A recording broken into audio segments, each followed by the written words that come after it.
The moment I opened my mother's old diary, my hands froze. The pages were yellowed, the ink faded, but one entry caught my eye. Written in a deep, almost crimson shade were words that made my blood run cold. "You must beware. They will come for you." And right below it, my name.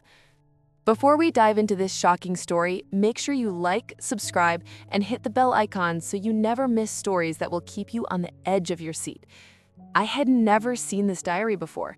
It was hidden in the back of her closet, behind old clothes and forgotten memories. Curiosity and fear gripped me as I flipped through the fragile pages. Most entries were ordinary: recipes, daily notes, memories. But this one, it wasn't just a memory. It was a warning, and it was meant for me.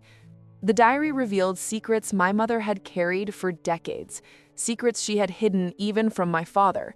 She spoke of betrayals, dangerous individuals, and a threat that had stalked our family for years. She didn't say who exactly, but the warning was clear. Someone close could never be trusted. I tried to shake it off, thinking maybe it was paranoia, a mother's overprotectiveness. But later that night, strange things began happening. Small, unsettling signs. The front door slightly ajar, though I knew I had locked it. Shadows in the corners of rooms, and a feeling of being watched. It was as if the diary's warning had come alive. The next morning, I found a small envelope taped to my bedroom door. Inside was a photograph, me as a child, with someone I recognized instantly, my cousin, Armand. But there was something off. The photograph had been altered. He wasn't smiling the way he used to. His eyes, they were dark, almost calculating. It clicked. The pieces started to fall into place. My mother's cryptic entries, the warnings in the diary, and now the photograph. Armand had always seemed friendly, charming even, but beneath it, a hidden agenda. And I knew then, the warning wasn't just for protection. It was a call to uncover the truth and confront betrayal before it struck again. I decided to dig deeper. Over the next few days, I quietly observed Armand, noticing little things, the way he avoided certain topics, the late-night phone calls, and subtle lies that never made sense. I collected evidence, texts, emails, even financial documents. Everything pointed to him orchestrating a plan that would harm our family, something my mother must have discovered long ago. Then came the turning point. I received an anonymous message on my phone. "Check the old warehouse near the river. It's time you see the truth." My heart pounded. Could it be a trap or another piece of the puzzle? My mother's diary echoed in my mind.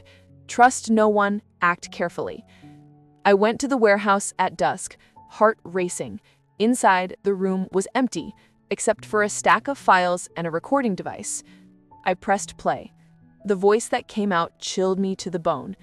It was Armand. He spoke of manipulation, greed, and the plans he had been hiding for years. Every detail, every scheme, every betrayal laid bare. He had intended to control the family fortune, turning our trust into his weapon. I felt a surge of anger and clarity. Revenge wasn't about confrontation in a single moment. It was about strategy, patience, and exposure. I took every file, every recording, and prepared to reveal the truth to the rest of the family. The next evening, at a family gathering, I revealed the evidence. Calmly, methodically, I laid out Armand's schemes and the proof of his deceit. Faces went pale, whispers filled the room, and for the first time, my family saw the person we had trusted for years in a completely different light. Armand tried to speak, tried to defend himself, but the evidence was undeniable. The weight of his betrayal crushed any excuse. My mother's warnings, her diary, and my careful investigation had finally uncovered the full extent of his plans. Justice wasn't about violence, it was about truth and exposure. In the aftermath, relationships shifted. Some family members were hurt, others relieved. My mother hugged me tightly, tears in her eyes, whispering, "I always knew you would see the truth. I had to protect you until you were ready." That diary, once forgotten, had become the key to survival and vindication.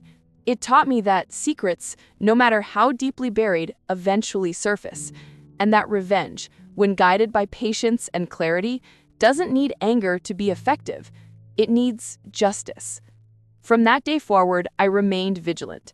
I learned to question appearances, listen to warnings, and trust my instincts. And though the scars of betrayal lingered, so did the satisfaction of having reclaimed control, exposing deceit, and protecting my family from further harm. Even now, whenever I glance at that diary on the shelf, I remember the lesson it carried. Truth is a weapon, patience is power, and revenge, when carefully executed, can restore balance.